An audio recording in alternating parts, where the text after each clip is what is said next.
Welcome to the hidden paradise of India, যেখানে দিগন্ত বিস্তৃত নীল সমুদ্র আকাশকে চুম্বন করে, যেখানে সাগরের প্রতিটি ঢেউ শুনিয়ে যায় শান্তি আর সৌন্দর্যের না বলা সব গল্প। আপনাদের সকলকে স্বাগত জানাই ভারতের সবচেয়ে ছোট্ট কিন্তু সবচেয়ে মোহময় কেন্দ্রশাসিত অঞ্চল লাক্ষাদ্বীপে। লাক্ষাদ্বীপের অর্থ 1,00,000 দ্বীপের সমাহার।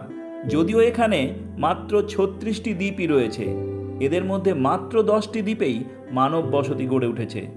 মাত্র 32 বর্গ কিলোমিটার অঞ্চল জুড়ে বিস্তৃত লাক্ষাদ্বীপ ভারতের ক্ষুদ্রতম কেন্দ্রশাসিত অঞ্চল। কেরালার পশ্চিমে আরব সাগরের বুকে অবস্থিত। ভারতের মূল ভূখণ্ড থেকে প্রায় 200 থেকে 440 কিলোমিটার দূরত্বের মধ্যে এই দ্বীপপুঞ্জ অবস্থিত। লাক্ষাদ্বীপের ভৌগোলিক অবস্থান ভারতের কাছে কৌশলগতভাবে অত্যন্ত গুরুত্বপূর্ণ।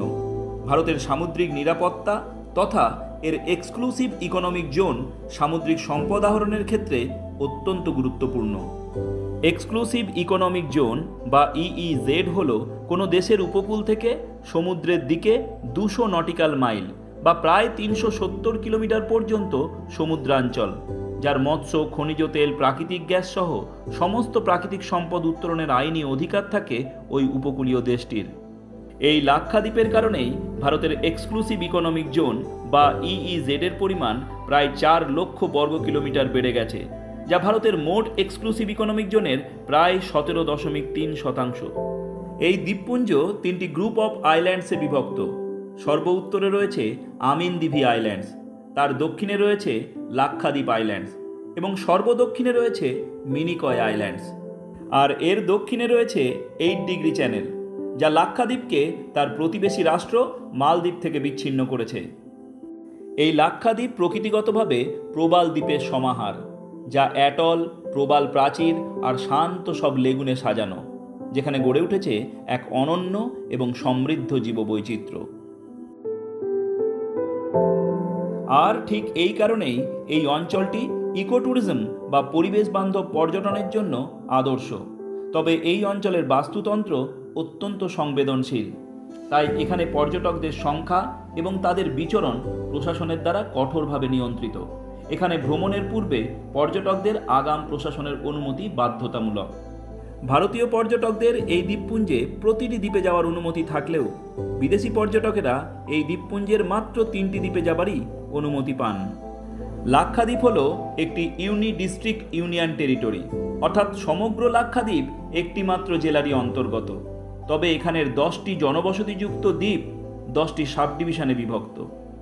এই লাক্ষাদ্বীপের রাজধানী তথা প্রধান শহর কাবারত্তি এবং এখানের একমাত্র বিমানবন্দর আগাতি দ্বীপে অবস্থিত। এই দ্বীপপুঞ্জের 96% মানুষই ইসলাম ধর্মাবলম্বী এবং এখানে বসবাসকারী প্রায় আদি সমস্ত অধিবাসী শিডিউল ট্রাইবের অন্তর্গত। এই কেন্দ্রশাসিত অঞ্চলটিতে কোনো শিডিউল কাস্ট বা এসসি নেই। লাক্ষাদ্বীপের ইতিহাস বহু প্রাচীন। প্রাচীনকাল থেকেই এই দ্বীপপুঞ্জে আরব বণিকদের আনাগোনা ছিল এবং তাদের হাত ধরেই 7ম শতকে এখানে ইসলাম ধর্মের প্রচার এবং প্রসার ঘটে। এই দ্বীপগুলি একসময় কেরালার কোলাথিরি রাজবংশের অধীনে ছিল এবং তারপর আরাক্কাল মুসলিম রাজবংশের অধীনে আসে। 1799 সালে টিপু সুলতানের পতনের পর ব্রিটিশরা এই দ্বীপগুলির প্রশাসনিক দায়িত্ব গ্রহণ করে এবং সেগুলিকে মালাবার জেলার অন্তর্ভুক্ত করা হয়। 1947 সালে ভারত স্বাধীন হলে এই দ্বীপপুঞ্জ ভারত সরকারের অধীনে আসে এবং 1956 সালে লাক্ষাদ্বীপ একটি স্বাধীন কেন্দ্রশাসিত অঞ্চল হিসেবে আত্মপ্রকাশ করে। এখানের অধিবাসীদের প্রধান জীবিকা মৎস্য শিকার, নারকেল চাষ এবং নারকেলের ছোবড়া দিয়ে দড়ি নির্মাণ এবং পর্যটন। এখানের অফিসিয়াল ল্যাঙ্গুয়েজ ইংলিশ এবং অ্যাডিশনাল অফিসিয়াল ল্যাঙ্গুয়েজ মালায়ালাম।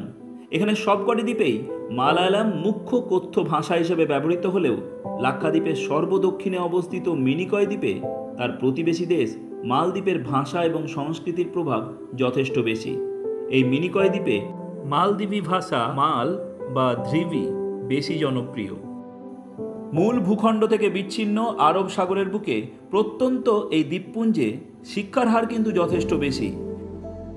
ভারতের এই দ্বীপপুঞ্জ তার অপূর্ব প্রাকৃতিক সৌন্দর্য, সমৃদ্ধ জীববৈচিত্র্য এবং স্বতন্ত্র সংস্কৃতির জন্য বিশেষভাবে পরিচিত। ভারতের একটি গুরুত্বপূর্ণ কেন্দ্রশাসিত অঞ্চল হিসাবে লাক্ষাদ্বীপ শুধু পর্যটকদের দিক থেকেই নয়, পরিবেশ এবং কৌশলগত দিক থেকেও ভারতের কাছে অত্যন্ত গুরুত্বপূর্ণ।